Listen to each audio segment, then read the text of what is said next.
नेपाल की 7 सबसे रहस्यमयी जगहें जिनके रहस्य सुलझाते सुलझाते वैज्ञानिक भी पागल हो गए। नंबर 7, रानी महल। इस महल को नेपाल का ताजमहल माना जाता है क्योंकि जनरल खदगा शमशेर राणा ने अपनी पत्नी की मृत्यु के बाद उनके लिए बनवाया था। और जिस तरह ताजमहल शाहजहां का प्यार की निशानी है, वैसे ही यह रानी महल जनरल के प्यार की निशानी है। इस महल का निर्माण जनरल खड्ग शमशेर जंग बहादुर राणा ने 1893 में करवाया था, जहां कई हिंदू लोग पास के नदी के तट को शवों को जलाने के लिए एक विशेष स्थान के रूप में उपयोग किया करते थे। और यहाँ के स्थानीय लोगों ने कई अशुभ घटनाओं का अनुभव किया है, जिस वजह से यह महल काफी रहस्यमयी भी बन जाता है, जहां कई रहस्यमयी घटनाओं के होने के किस्से भी मशहूर हैं। नंबर 6, सुंदरजाल। नेपाल का यह स्थान काफी प्रसिद्ध है क्योंकि यहाँ से काठमांडू के प्रमुख हिस्सों में पानी की आपूर्ति की जाती है। लेकिन इस जगह को लेकर कई लोगों का दावा है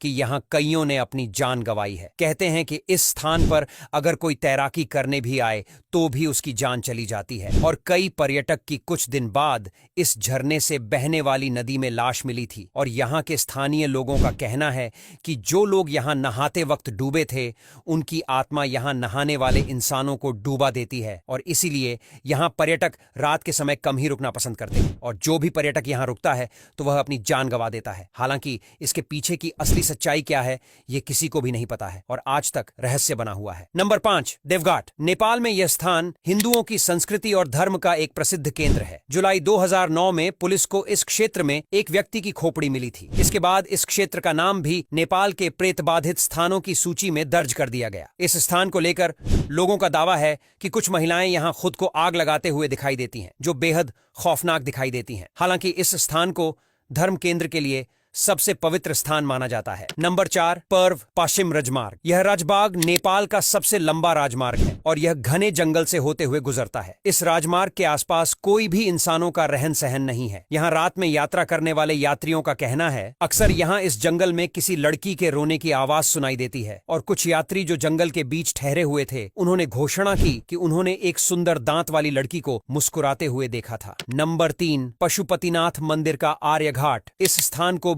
नेपाल के प्रेत बाधित स्थानों में से एक माना जाता है। इस जगह को शव जलाने के लिए सबसे अच्छा स्थान माना जाता है। इस स्थान को लेकर दावा किया जाता है कि यहाँ पर लोगों की भयंकर चीखें और पुकार सुनाई देती हैं। यही वजह है कि इस स्थान पर लोग दिन में भी अकेले जाने से कतराते हैं। नंबर 2, मगलिंग नारायणा घाट। नेपाल की यह जगह बेहद खूबसूरत है, लेकिन अक्सर यहाँ के स्थानीय लोग रात में इस रोड पर यात्रा न करने का सुझाव देते हैं। रात के समय में इस सड़क पर अजीबोगरीब घटनाएं होती हैं। हालांकि यह दावा केवल रात के समय का ही है। रात के समय में यहाँ यात्रियों को कई आवाज और गाड़ी पर हलचल वगैरह महसूस होती है और काफी डरावनी लड़कियां लिफ्ट मांगते भी दिखाई देती हैं। कुछ यात्रियों का यह भी कहना है कि गाड़ी के पीछे कई डरावनी महिलाएं भी भागते दिखाई देती हैं। यहाँ की स्थानीय पुलिस कहना है कि यह रास्ता कभी अपराध का गढ़ हुआ करता था। नंबर 1, रानी बैन। यह नेपाल के सुदूर पश्चिमी जिले में काफी खूबसूरत जंगल है और यहाँ दुनिया भर से लोग घूमने के लिए आते हैं। लेकिन दिन में यहाँ जाना सभी पसंद करते हैं, लेकिन रात के समय यहाँ भूल कर भी कोई नहीं जाता। जी हाँ, इस जंगल को नेपाल के सबसे प्रेत बाधित स्थानों में से एक माना जाता है। कहते हैं कि रात में इस जंगल से किसी लड़की के रोने की आवाज आती है, लेकिन अगर पास जाएं तो कुछ भी दिखाई और सुनाई नहीं देता। इसके पीछे कारण है कि यहाँ एक लड़की की हत्या कर दी गई थी। हत्यारे को घटना के एक दिन बाद इस जंगल के एक बड़े से पेड़ पर लटका पाया गया था और वहाँ के लोगों का मानना है कि वह आवाज उस लड़की की ही है। अब यहाँ तक वीडियो देख ली है तो फिर वीडियो को लाइक और शेयर करना बिल्कुल भी मत भूलना।